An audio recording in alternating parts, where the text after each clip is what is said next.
오늘 우리 읽었던 본문 가지고 우리 소유리 문답 강의 42번째 이웃의 소유를 탐내지 말라, 이 말씀 가지고 말씀 나누도록 하겠습니다.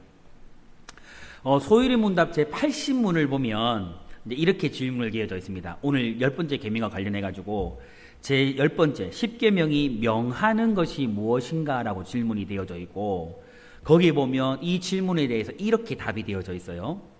제 10계명이 명하는 것은 우리 처지를 만족히 여기며 이웃과 그 있는 모든 것에 대하여 의롭고 사랑하는 마음을 품으라 하신 것이다, 이렇게 되어 있는데, 이거를 쉽게 이야기를 해보면 여러분, 10번째 계명은 우리에게 무엇을 명하고 있느냐면 우리 처지를 만족히 여기는 것, 다시 말해 자족의 문제를 이 10번째 계명은 이야기하고 있는 것이고, 또 이웃과 그 모든 것에 대하여서 의롭고 사랑하는 마음을 품으라고 말하거든요. 이게 무엇이냐면 자족의 문제와 함께 10계명은 마음의 문제를 다루고 있다라고 할 수가 있는 겁니다. 따라서 이 10계명은요, 지금까지 우리가 살펴보았던 사랑과 사람과의 관계에 주어진 이 계명들 가운데 좀 차이가 있어요. 6계명이 무엇이었습니까, 여러분? 살인하지 말라. 7계명은요? 8계명은요? 9계명은요? 하여튼 그런 계명들. 자, 이 계명들과 좀 차이가 있어요. 이게 무슨 말이냐면 살인, 간음, 도둑질, 이런 거짓말, 이 모든 계명들은요, 외적인 행동과 관련되어진 계명이에요. 그런데 오늘 10번째 계명, 탐내지 말라라는 계명은 무엇에 관한 명령이냐면 행동보다는 우리의 마음에 관련되어진 계명이라는 거죠. 다시 말해서 마음속의 욕망, 마음속의 욕심, 탐욕에 대한 문제를 10번째 계명은 다루고 있는 겁니다.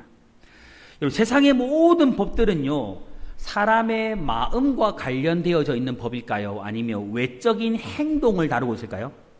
외적인 어떤 행위, 행동에 따른 법이에요. 죄의 행동의 차원에서만 죄를 다루고 있다는 거죠. 행동은. 그러나 하나님의 법은요, 외적인 사람의 겉으로 드러나는 외적인 행동만이 아니라 우리의 마음을 뭐 할까요? 판단을 하신다라는 거예요. 세상의 법은 외적인 행동으로 드러난 결과에 대해서만 판단을 하는데 하나님은 그렇지 않다. 하나님은 우리의 마음까지 뭐 하신다? 판단하신다라는 거예요. 여러분, 죄를 행동의 차원이 아니라 행동의 뿌리가 되는 마음의 차원에서 우리는 생각을 할 필요가 있습니다. 여러분, 10계명, 이 마지막 10번째 계명은 탐내지 말라는 것을 말하고 있는데, 여러분, 이것은요, 마음의 죄를 다루고 있는 거예요. 마음의 죄. 따라서 여러분, 자신은 개인적으로 보면 6계명부터 9계명까지는 잘 지켰다라고 생각하는 사람들도 10계명을 딱 접하게 되면 어떤 생각을 가지게 될까요? 나는 죄인이구나라는 것을 생각하지 않을 수 없다라는 거예요. 10번째 계명은요, 스스로 의롭다라고 생각하는 사람들에게 나는 이만하면 신앙생활 잘하고 이만하면 계명을 잘 지키고 있다고 자부하는 사람들도 외적인 행동으로는 자신이 살인이나 간음이나 도둑질이나 거짓말을 하지 않는다 할지라도 마음속에서 이미 이러한 죄를 지을 생각을 품고 있었다면 그것은 바로 하나님 앞에서 무엇이 될까요? 죄가 된다. 그것을 오늘 말씀하고 있는 거예요. 따라서 여러분, 표면적으로 겉으로 드러나기에는 죄인이 아닌 것 같은 사람들이라도 이 10번째 계명에 비추어 보면 모두 다 무엇이다? 죄인이라는 것을 알게 되는 거예요. 여러분, 쉽게 생각하면 그래야 될 것 같아요. 여러분, 우리가 서로 이렇게 마주 앉아 있지만 여러분, 이 사람이 오늘 이 시간에 무슨 생각을 하고 앉아 있는지 우리 알고 있어요? 여러분, 한 사람과 한 사람이 마주 보며 대화하고 있지만 겉으로 말하는 것과 마음으로 품는 생각이 똑같을 수도 있겠지만 다를 수도 있다. 그것은 아무도 모른다라는 거예요. 그러나 하나님은 아신다. 따라서 여러분, 10번째 계명에 이르면 모든 사람들이 자신이 죄인이라고 고백하지 않을 수 없다라는 거예요. 자, 그러면 오늘 10번째 계명을 우리가 3가지 정도로 구체적으로 살펴보기를 원하는데, 첫 번째는 무엇이냐면 탐욕이란 무엇인가 하는 거야. 탐욕이란 무엇인가? 여러분, 탐욕, 쉽게 말하면 탐을 낸다는 것이죠. 탐을 낸다. 탐을 낸다는 것이 무엇을 말하는 것일까? 여러분, 사람에게는요, 이 땅의 모든 사람들에게는요, 무엇인가를 가지고 싶은 마음이 있어요, 없어요? 있어요. 무엇인가를 하고 싶은 마음이 있어요, 없어요? 다 있어요, 여러분. 우리는 이것을 때로는 소원이라고 말하기도 하고 욕구라고 말하기도 하고 때로는 욕망이라고 여러 가지로 표현을 해서 부릅니다. 여러분, 사람에게 이러한 소원이나 욕구가 있다라는 것 그 자체가 나쁜 것일까요? 나쁘지 않은 것일까요? 여러분, 사람이 살아가면서 마음에 소원을 가지는 것, 또 욕구를 가지는 것, 여러분 잘못이에요, 잘못이 아니에요? 예? 이것은 잘못이 맞다? 아니다. 아니다. 여러분, 사람이 가진 기본적인 욕구는요, 하나님이 사람들 안에 가지도록 해주신 마음이에요. 따라서 여러분, 욕구 자체는 탐욕이 아니다. 소원을 품는 것 그 자체는 탐욕이 아니다. 그런데 여러분, 탐욕을 어떻게 정의하냐면 하나님이 정해 놓으신 범위를 벗어나서 욕구를 가지는 거예요. 하나님이 정해 놓으신 범위 내외 그 이외의 것을 탐내는 게 뭐예요? 탐욕이라는 거예요. 그것은 뭐가 된다? 죄가 된다. 탐욕이라는 것은 비정상적인 욕심, 하나님이 금하신 것을 추구하는 욕망, 필요한 그 이상의 것을 더 많이 가지려고 하는 그것이 무엇이다? 욕망이다, 욕망이다. 탐냄이다. 여러분, 이 탐욕은요, 또한 이 탐욕은 금지하는 것은 무엇이냐면 불법적으로 행하는 모든 것을 금지하고 있어요. 불법적으로. 탐심은요, 다른 사람의 소유를 쉽게 말하면 불법적으로 내 것으로 삼고자 하는 것, 이게 바로 탐욕이에요. 그리고 탐욕은 우리의 욕구를요, 잘못 사용하는 것, 불법적으로 사용하는 것, 하나님이 금하신 것을 가지려고 하고 하려고 하는 잘못된 모든 것이 욕심인데 이게 무엇이다? 탐욕이며 잘못이라고 이야기하고 있는 겁니다. 그래서 여러분, 10번째 계명은요, 우리에게 바로 이러한 탐욕을 금하고 있음을 이야기해주고 있는 겁니다. 그러니까 여러분, 우리가 기억했으면 좋겠어요. 우리 안에 소원이 있을 수 있어요. 우리 안에 욕구가 있을 수 있어요. 근데 욕구도 선한 욕구가 있을 것이고 어떤 욕구도 있어요. 악한 욕구도 있을 것이에요. 그런 것들은 잘못된 것이라는 거예요. 그거 사용하지 말라는 거예요. 그리고 이 하나님이 주신 선한 소원이나 욕구를 가질 수 있는 마음을 불법적으로 사용하는 사람이 있어. 여러분, 우리가 흔히 가지고 있는 사람의 욕구 중에 식욕도 있고 성욕도 있고 또 뭐도 있어요? 잡욕도 있어요. 다 해야 돼요. 하지만 이것을 하나님이 정해놓으신 거룩한 범위 내에서 사용하면 죄다? 아니다. 근데 그 범위를 벗어나서 불법적으로 행하게 되면 어떻게 돼요? 죄다. 그거 하지 말아요. 그거 하지 말아요. 하나님이 금하신 것은 철저히 금하는 것, 그것을 하나님이 말씀하고 있는 거예요. 그러니까 여러분, 오늘 우리가 그랬으면 좋겠어요. 하나님이 우리에게서 허락하신 범위 내에서 우리는 거룩한 소망과 욕구를 가지되 하나님이 명하신 그 위에 벗어난 것들, 불법적인 것, 하나님이 허용하신 그 범위에 벗어난 욕구들은 가지지 않는 그런 은혜가 우리 가운데 있기를 축복합니다. 두 번째는 무엇을 말하냐면 탐욕은 죄의 뿌리이다라는 것을 이야기해 주고 있습니다. 여러분, 살인 6계명이죠. 간음 7계명이죠. 도둑질 8계명입니다. 거짓말 9계명입니다. 그리고 오늘 다루고 있는 것 탐심, 탐욕, 이것은 10계명입니다. 근데 여러분, 여기서 우리가 기억할 것이 있습니다. 예를 들어 우리 안에 있는 모든 죄악들이 어디서부터 시작될까요? 맞아요. 지금까지 우리가 했던 살인이나 간음이나 그 다음에 도둑질이나 거짓말, 이건 실제적으로 외적으로 드러나는 건데 이 출발점이 어디라는 거예요? 우리의 마음이라는 거예요. 우리 속에서부터 출발한다는 거예요. 예를 들어서 여러분, 다윗이 우리아의 아내 바세바에 대한 탐욕을 가졌을 때에, 맞죠? 탐욕을 가졌을 때에 다윗은 바세바를 도둑질함으로 무슨 계명을 어겼을까요? 8계명을 어겼어요. 바세바와 간음함으로 어떤 계명을 어겼을까요? 7계명을 어겼습니다. 바세바의 남편 우리아를 죽임으로 몇 계명을 어겼어요? 6계명. 살인하지 말라는 계명을 어기게 되었습니다. 살인, 간음, 도둑질, 이 모든 계명을 어기게 된 출발점이 어디예요? 다윗의 마음속에 있었던 탐내는 것, 탐심, 그 탐욕이요, 이 10계명으로 이 세 가지의 제약들이 다 발언되어졌던 거예요. 여러분, 죄는 항상요, 행동 이전에 어디에서부터 시작된다? 마음에서부터 시작된다. 마음을 먹게 되면 행동으로 옮기게 되는 거예요. 그래서 여러분, 탐심이요, 모든 죄의 뿌리가 되는 겁니다. 여러분, 탐심을 품으면 죄의 여러 가지 행동으로 반드시 열매를 맺게 돼요. 여러분, 탐심에는 여러 종류가 있는데 그 중에 대표적인 이 욕심, 탐욕이 뭐냐면 물욕, 성욕, 명예욕 세 가지거든요. 근데 그 중에서도 사람들이 가장 많이 걸리는 욕구가 무엇이냐면 물욕과 명예욕이에요. 첫째로 여러분, 가장 두드러진 이 탐욕의 종류가 바로 물욕이라는 거죠. 바로 무엇에 대한 욕심이에요? 무엇에 대한 욕심입니까? 물질에 대한 욕심이에요.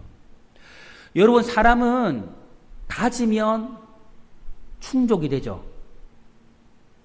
어느 정도 가지게 되면 충족이 되죠. 여러분, 1억을 가지면 사람이 충족하죠.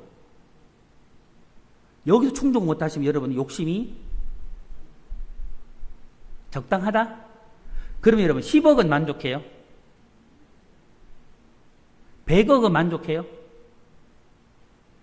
만족 안 돼요? 주여, 저는 1억만 주시옵소서. 1000억이면 만족이 돼요?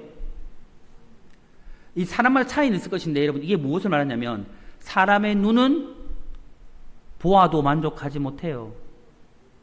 입은 채워줘도 만족하지 못해요, 여러분. 사람은 어느 정도를 채워줘도 욕심은 끝이 없습니다. 여러분, 우리 인간은요, 욕심을 가진 존재이기 때문에 우리가 살아가는 데에는 여러 가지 물질이 필요해요, 안 해요? 필요해요. 또한 여러 가지 물건을 사는 데에도 돈이 필요해요, 안 해요? 필요해요. 그래서 타락한 인간들은요, 모두 기본적으로 물질과 돈에 대한 탐욕이 있다, 없다? 있다. 저도 있고 여러분도 있다. 여러분도 아닌 것처럼 앉아있지만 똑같이 있다. 사람은 다 있다, 없다? 있다. 여러분, 성경은요, 이 물질적인 욕심에 대한 것을 많이 경고합니다. 실제로 경고를 가장 많이 하는 게 물질이에요. 디모데전서 6장 10절에 보니까 이렇게 말합니다. 돈을 사랑함이 일만 악의 뭐다? 뿌리가 되나니. 여러분, 여기서 꼭 기억하세요. 돈은 일만 악의 뿌리다? 돈은 일만 악의 뿌리다? 다시 물어볼게요. 대답 한번 해주세요. 돈은 일만하게 뿌리다? 돈. 아닙니다, 여러분. 이게 아니에요. 잘 분별하세요. 돈은 일만하게 뿌리가 아니고 무엇이 일만하게 뿌리다? 돈을 사랑함이 그게 일만하게 뿌리라는, 정확히 아셔야 돼요, 여러분. 돈 자체는 결코 죄가 아니에요. 여러분, 저는 여러분들이 부자 되기를 축복합니다. 근데 어떻게 하나님의 나라와 영광을 위해 부자 되시기 바래요. 세상적으로 부자 되면 큰일 납니다, 여러분. 탐욕을 쫓아가요. 근데 여러분, 우리가 이것을 지켜가기 위해서 기억할 것이 무엇이냐면 돈이 일만하게 뿌리가 아니라 돈을 뭐함이? 사랑함이 일만하게 뿌리라는 것을 정확하게 알아야 돼요. 하나님은 이걸 말하고 있어요. 이것을 탐내는 자들은 미혹을 받아, 돈을 사랑하는 사람은 미혹을 받아 믿음에서 떠나 많은 근심으로 자기를 찔렀도다. 여러분, 무슨 말이에요? 돈을 사랑하는 그 마음은 결국 사람을 미혹에 빠지게 만들고 결국에는 그 사람을 어떻게? 죽음으로 몰아간다라는 거예요. 자신을 찔렀다. 여러분, 물질에 대한 이 탐욕이 있는 사람은요, 하나님께 드리는 헌금을 아까워할까요? 아까워하지 않을까요? 대답 좀 해보세요. 여러분, 물질을 사랑하는 사람은 하나님께 드리는 헌금을 아까워할까요? 안 할까요? 아까워해요, 여러분. 진짜 아까워해요. 하나님께 드리는 11조 여러분 아까워할까 안 할까요? 진짜 아까워요. 그래서 온전히 못 드리는 거예요. 여러분, 헌금은요, 하나님께 드리는 겁니까? 교회에 드리는 겁니까? 목사에게 바치는 겁니까? 진짜 맞아, 이거? 헌금은 누구에게 드리는 거예요? 교회에 바치는 것도 아닙니다, 여러분. 사람에게 바치는 것도 아니에요. 누구에게? 하나님에게. 여러분, 헌금은 기본적으로 하나님께서 물질의 주인이시며 하나님이 우리에게 필요한 물질을 주시는 분임을 고백하는 신앙 고백이에요. 여러분, 이거 꼭 기억하세요. 우리가 주일에 드리는 이 헌금은요, 그냥 돈 드리는 거 아니에요, 여러분. 이건 뭐예요? 신앙 고백이라는 걸 잊지 마세요. 여러분의 믿음과 여러분의 신앙을 고백하는 게 뭐예요? 하나님 앞에 예물을 드리는 거예요, 여러분. 또한 여러분, 우리가 돈보다 하나님을 더 사랑합니다라는 것을 증명하는 게 뭐예요? 온전한 예물을 주 앞에 드리는 거예요. 아까워하지 않고 드리는 거예요. 여러분, 우리가 이것을 좀 알았으면 좋겠어요. 사실 이 내용은 오늘 우리가 자료에는 원래 없었는데 제가 이걸 좀 함축해 봤어요. 우리가 헌금에 대해서 좀 알 필요가 있는 것 같아요. 여러분, 우리가 주일날 어떤 헌금 드려요? 주일 헌금, 또 11조, 감사. 보통 교회는 건축도 드리고 구제 헌금도 드리죠. 근데 우리는 건축을 안 하니까 다시 세움을 드리고, 우리 현재는 구제 헌금 안 하지만 우리 특별할 때 구제 헌금 하죠. 자, 이런 의미를 알아야 돼요, 여러분. 주일 헌금은 어떤 의미로 드리는 거냐면, 우리의 생명을 구원한, 우리의 죄를 사해 주신 생명의 속전으로 드리는 예물이 주일 헌금이에요. 이거 다 의미가 있어요. 그냥 드리는 거 아니에요. 이 성경에 다 나와요. 말씀에 다 나와요. 꼭 기억하세요, 여러분. 주일 헌금은 내 죄를 사해 주신 생명의 속전으로 인해서 드리는 게 주일 헌금이에요. 그리고 11조는 나의 모든 소유가 하나님께로부터 왔음을 인정하는 축복의 약속에 있는 예물이 뭐예요? 11조예요. 구제 헌금은 가난한 자와 가부, 즉 어려운 자들을 돕기 위한 예물로 성도의 기본적인 의무예요. 여러분, 우리 구원받은 이후에 구제는 필수적입니다. 이거는 성경이 말하고 있는 의무로 드리는 거예요. 안 하면 안 돼요, 여러분. 그리고 감사 헌금은 무엇이냐면, 감사로 하나님을 영화롭게 하며 범사에 감사가 넘치도록 만드는 예물이 무엇이다? 감사 헌금이다. 여러분, 이렇게 성경적으로 여러분 다 들어있어요. 이 헌금은 다 의미가 있는 거예요. 그러므로 여러분, 헌금을 하는 것을 아까워하는 것은요, 하나님보다 돈에 대한 사랑이 더 크다? 라는 것을 증거하는 거예요, 여러분. 또한 물질에 대한 탐욕이 있는 사람들은요, 다른 사람들에게 잘 나누어 줄 수 있을까요? 못 나누어 줄까요? 못 나누어 줘요, 여러분. 여러분, 돈과 물질을요, 꼭 움켜쥐고만 있는 거죠. 다른 사람과 나누고 다른 사람들에게 베푸는 것은 꼭 여러분 물질이 많아야 가능할까요? 어때요? 아닙니다. 그렇게 되는 것은 결코 아니에요. 마음이 중요합니다. 여러분, 옛날 속담에 콩 한쪽도 여러분, 우리 지금 콩 한쪽에 있으면 지금 우리 식구들이 이 자리에 앉아 있는 다 나누어 먹을 수 있을까요? 못 나누어 먹겠죠, 여러분? 근데 나누어 먹을 수 있는 게 은혜겠죠, 여러분? 그런 속담도 있잖아요, 여러분. 사람은요, 자꾸 다른 사람들에게 주고 나누고 싶은 마음을 가져야 돼요. 그러므로 여러분, 하나님께 물질을 아낌없이 드린다면 그 사람의 마음이 하나님께 있다라는 거예요. 꼭 기억하세요. 하나님께 예물을 드린다라는 것은 그 사람의 마음이 누구에게 있다? 하나님에게 있다. 이건 증거예요, 증거. 그리고 또한 하나님을 물질보다 더 뭐하는 증거일까요? 사랑한다라는 증거예요. 그러니까 무엇인가를 하나님께 예물을 드리지 못하고 온전한 예물을 드리지 못한다면 그 사람은 분명해요. 하나님보다 세상을 더 사랑하는 사람이에요. 하나님보다 물질을 더 사랑하는 사람이에요. 그것은 부인할 수 없는 사실이에요, 여러분. 그리고 다른 사람들에게 물질을 사용한다라는 것은요, 한 사람, 한 영혼에게 우리의 마음이 있다 없다? 있다라는 것을 증거하는 거고, 또한 다른 이웃을, 다른 성도들을, 다른 지체들을 뭐한다? 사랑한다라는 증거라는 겁니다. 그런데 여러분, 돈이 있든지 없든지 한 번 들어가면 나오지 않는 사람이 있어 없어요? 있어요. 습관적으로 여러분, 다른 사람에게 또 얻어먹기는 정말 좋아하는데 한 번도 안 사는 사람들이 있어 없어요? 저 이런 사람 알아요. 이런 사람 알아요. 저도 이렇게 좀 잘 퍼주는 스타일인데, 저는 밥을 진짜 그 사람에게 많이 사줬거든요. 이야, 한 번은 안 사더만. 그래서 제가 이런 사람들을 어떻게 했는지 아십니까? 사람이 아닌가벼 결별했습니다. 여러분, 우리가 인간관계의 명언 중에 여러분, 이런 종류의 사람들이 있는데, 이런 사람들은 빨리 정리하는 게 좋다 하더라고요. 정리했습니다. 그분도 목사입니다. 정리했습니다. 여러분, 이런 사람들은 흔히 수전노라고 부르기도 하고 자린고비라고 부르기도 하더라고요. 여러분, 이런 행동은요, 다 물질에 대한 탐욕 때문에 일어난대요. 탐욕 때문에. 그러니까 또 내려놓으면 되는데 그게 안 되는 거예요. 그리고 둘째로 가장 두드러진 탐욕의 종류는 무엇이냐면 명예욕이에요. 명예욕. 바로 신분과 지위에 대한 욕심이에요. 여러분, 우리 성도님 혹시 높은 지위와 명예에 대해서 욕심이 있으세요? 저는 별로 없거든요. 여러분, 사람들은요, 보통 더 좋은 자리, 더 좋은 신분에 대한 탐욕을 가지고 있습니다. 이는요, 명예욕이기도 하고 권세욕이라고도 할 수가 있어요. 사람들은 일반적으로 그런 것 같아요. 감투 쓰는 걸 좋아해요, 안 좋아해요?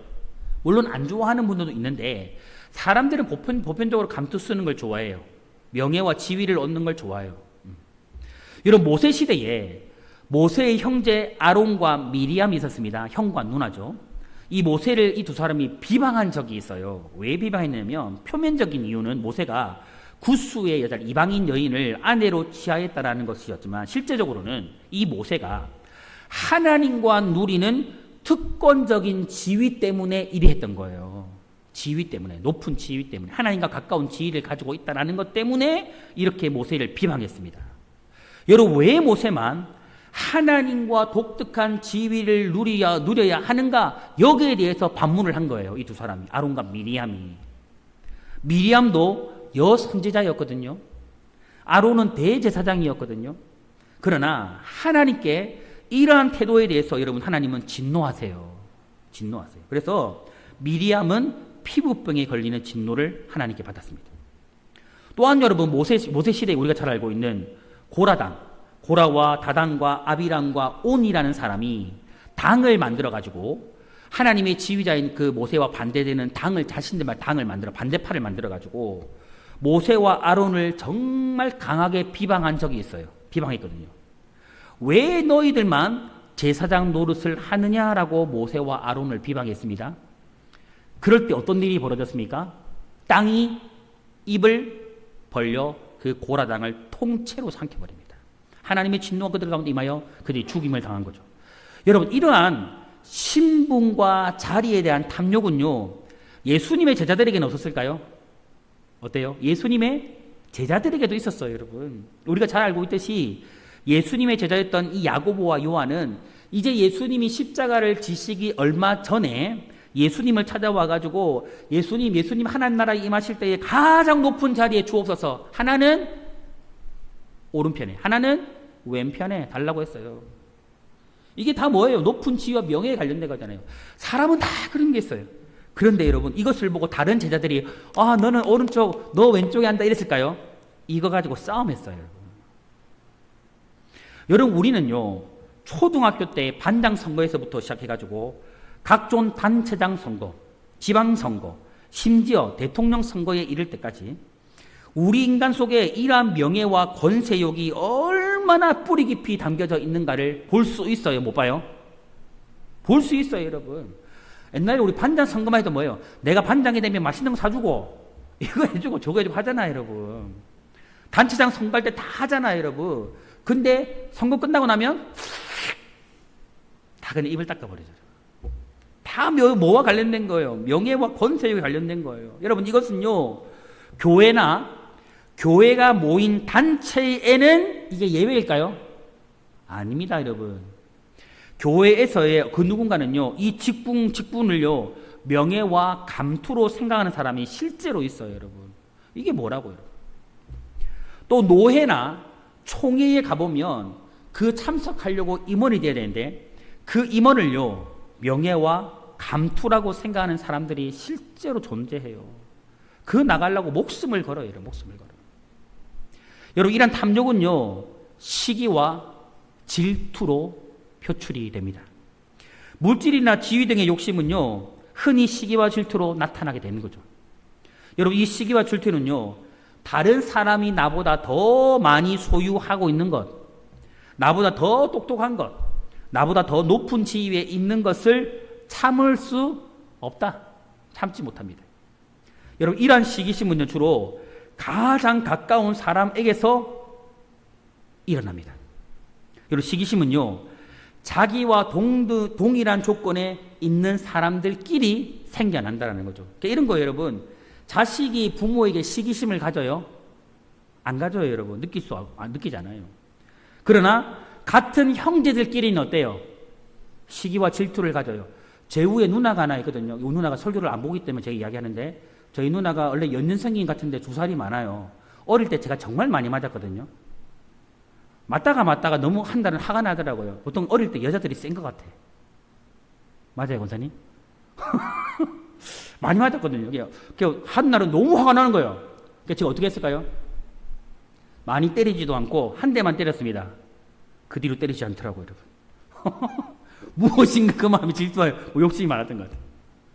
그러니까 형제들끼리는 잘 싸워요, 여러분. 그리고 직장에서 가보면 여러분, 평사원이 회장에 대해서 시기심을 느껴요? 안 느껴요. 느낄 수도 없죠, 여러분. 근데 평사원끼리 뭐예요? 시기와 질투를 느끼게 되어 있어요. 그러므로 우리는요, 시기와 질투의 바탕이 바로 탐심이라는 것. 나보다 더 잘하고 나보다 또 더 좋은 자리에 있고 인정받고 이런 것에 대한 탐심에 대해서부터 일어난다라는 것을 분명히 알고, 이런 것들을 우리는 경계하고 뭐 해야 될까요?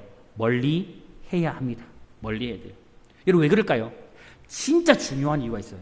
왜 우리가 이러한 탐욕을 멀리 해야 하냐면, 이 탐욕은 곧 우상 숭배이기 때문입니다. 그래서 이걸 멀리 해야 돼요, 여러분.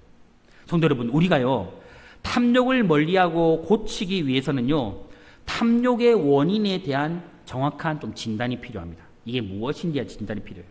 여러분, 사도 바울은요, 이 탐욕을 가진 자는 곧 우상 숭배이며 탐심은 곧 우상 숭배라는 사실을 정확히 말했습니다. 어디서요? 골로새서 3장 5절에서 이렇게 이야기해요. 그러므로 땅에 있는 지체를 죽이라. 곧 음란, 부종, 사욕과 악한 정욕과 탐심이니, 탐심은 우상 숭배니라. 여러분, 탐심은 무엇이라고요? 탐욕은 무엇이라고요? 우상 숭배예요, 여러분. 성경이 이것을 분명히 말하고 있어요, 여러분. 그러니까 물욕을 가지는 거, 명예욕을 가지는 건 이건 단순히 그냥 무엇에 관한 욕심이 아니에요, 여러분. 이것은 하나님을 버리고 우상을 섬기는 것과 같다 아니다. 같다, 여러분. 굉장히 그래서 탐욕은 위험한 거예요. 여러분, 탐심이요, 우상 숭배라는 것은 무엇을 의미하느냐 하면, 왜 탐심이 우상 숭배가 되며 또 거꾸로 왜 우상 숭배가 탐심이 되는 것일까? 여러분, 우상 숭배는요, 10계명 중에 1계명을 어기는 거예요. 가장 중요한, 가장 핵심, 가장 출발점이 1계명을 어기는 거예요. 여러분, 우상 숭배가 무엇입니까? 우리가 잘 알듯이 하나님 위에 다른 신을 나의 신으로 섬기는 거예요. 다른 신을 두지 않는다라는 말은 나의 신으로 섬기지 않는다는 거죠. 근데 다른 세상의 것을 나의 신으로 섬기고 하나님은 나의 신으로 섬기지 않는 게 바로 우상 숭배예요, 여러분. 여러분, 우상 숭배란 하나님 외에 다른 대상들을 사랑하고 의지하고 즐거워하는 겁니다. 여러분, 우리가 그리했으면 좋겠어요. 사람이 살아가면서 여러분, 물질 필요해요. 때로는 명예와 자리도 필요해요. 하지만 여러분, 여기에 대해서 우리가 이 대상을 사랑의 대상으로 삼으면 안 돼요. 이것을 의지의 대상으로 삼으면 안 돼요, 여러분. 이것을 나의 즐거움의 대상으로 삼으면 안 돼요. 여러분, 왜 그럴까요? 나의 행복은요, 하나님에게서 찾지 않고 다른 대상에서 찾는 것이 바로 우상 숭배의 핵심이기 때문입니다. 여러분, 우리가 기억했으면 좋겠습니다. 오늘 우리가 사랑하고 의지하고 즐거워할 대상은요, 이 세상 것이 아니에요. 그리하는 즉시 이 모든 것이 우상 숭배가 됩니다. 여러분, 우리는요, 우리 행복은요, 하나님 자체가 되어야 돼요. 우리 사랑 자체는 하나님이 되어야 돼요. 우리 의지 대상은 하나님만 되어야 됩니다. 우리가 영원히 즐거워해야 할 대상도 누구입니까? 하나님만이 되어야 됩니다, 여러분. 여러분, 그리고요, 하나님을 기뻐하는 것, 그것을 추구하는 것이 곧 행복의 비결임을 여러분 우리는 잊지 말아야 합니다. 여러분, 하나님이 정해놓으신 길, 그리고 하나님이 정해놓으신 우리 인생의 목적과 목표를 따르는 것, 이거 중요해요. 여러분. 또한 여러분, 하나님의 뜻을 따르고 하나님의 뜻에 순종하는 것, 이것이 행복의 비결입니다. 그런데 여러분, 하나님 없이 행복을 추구하려고 하는 시도, 하나님 앞에 물질이나 높은 지위를 가지기만 하면 나는 행복할 것이라고 생각하는 것에서 모든 탐욕이 시작되거든요. 이거 그래서 우리는 버려야 하는 겁니다. 여러분, 결국 탐욕이란 나를 행복하게 해줄 대상을 돈이나 지위라고 나 스스로 결정하는 거예요. 이거 우리는 버릴 수 있어야 합니다. 여러분, 돈과 높은 지위에서 나의 기쁨과 즐거움, 나의 행복을 찾지 않는 우리 성도님들 되시기를 바랍니다. 바랍니다, 여러분. 그리고 내 인생의 방향을 나 스스로 결정하는 것이고 내 목표와 내 꿈 나 스스로 결정하는 것이다라는 이 생각도 내려놓을 수 있기를 바랍니다. 아멘? 내려놓을 수 있기를 바랍니다. 이것이 바로 탐욕의 핵심이고, 그리고 이렇게 하는 것이 바로 우상 숭배라는 것을 우리는 결코 잊지 않기를 소망합니다. 그러면 여러분, 우리는 이 탐욕을 버려야 됩니까? 버리지 말아야 합니까? 버려야 되는데 어떻게 하면 이 탐욕을 버릴 수 있는가? 결론적인 부분인데 바로 자족할 때. 자족할 때에 이 탐욕을 버릴 수 있습니다. 여러분, 탐욕의 원인이요, 우상 숭배이므로 탐욕의 치료는 우상을 버리는 겁니다. 우상을 버리는 거예요. 여러분, 우상을 버리는 것은요, 하나님만을 섬긴다는 것이고 곧 하나님만으로 만족한다라는 것이고, 즉 현재의 나에게 있는 것으로 만족하는 자족하는 삶을 사는 거예요. 여러분, 그게 바로 우상을 버릴 수 있는 거고 탐욕을 벗어버릴 수 있는 비결입니다. 여러분, 자족하는 마음은요, 하나님을 깊이 아는 데에서부터 와요. 여러분, 이게 무슨 말이냐면, 여러분, 우리가 믿는 하나님이 어떤 분이에요? 기본적으로 하나님의 은혜와 사랑이 충만하신 분이죠. 지혜와 능력도 풍성하신 분이죠. 또 하나님 안에는 기쁨과 행복이 충만하죠. 하나님 안에는 모자란과 결핍이 없습니다. 하나님은 우리의 모든 필요를 채워줄 수 있습니다. 하나님 안에는 모든 것이 존재합니다. 이것을 아는 게 자족할 수 있는 비결이라는 거예요. 여러분, 그런 은혜가 저는 여러분에게 있었으면 좋겠어요. 여러분, 사람이요, 많이 가지고 있다고 결코 행복한 거 아니에요, 여러분. 맞습니까? 주무십니까? 여러분, 사람은 많이 가지고 있다고 행복한 거 아니에요. 맞습니까, 이거? 여러분들은 진짜 어디서 행복을 느끼고 있습니까, 지금? 정말 어디에서 행복을 찾고 있어요? 우리가 하나님을 바로 알면요, 지금 이 시간도 행복이라고 저는 믿습니다. 여러분, 행복이랍니다. 내 가족들이 함께 살아가는 것도 행복이지만 있든지 없든지 내 사랑하는 믿음의 권속들이 함께 살아가는 것도 행복이라고 느껴질 거예요. 나에게 수많은 돈이 없어도, 나에게 주변에 많은 것이 없어도, 정말 제가 조금 전에 말했던 이런 모든 것에 풍성하신 하나님이 진짜 내 하나님이라는 걸 알게 되면 여러분, 그것만으로 진짜 행복할 수 있어요. 진짜 행복할 수 있어요. 저는 이런 은혜가 저에게도 있고 여러분에게도 있기를 소망합니다. 여러분, 이러한 은혜에 눈을 뜨고 이런 은혜를 발견하게 되면 여러분, 우리는 이 탐욕을 멀리하며 살아갈 수가 있는 겁니다.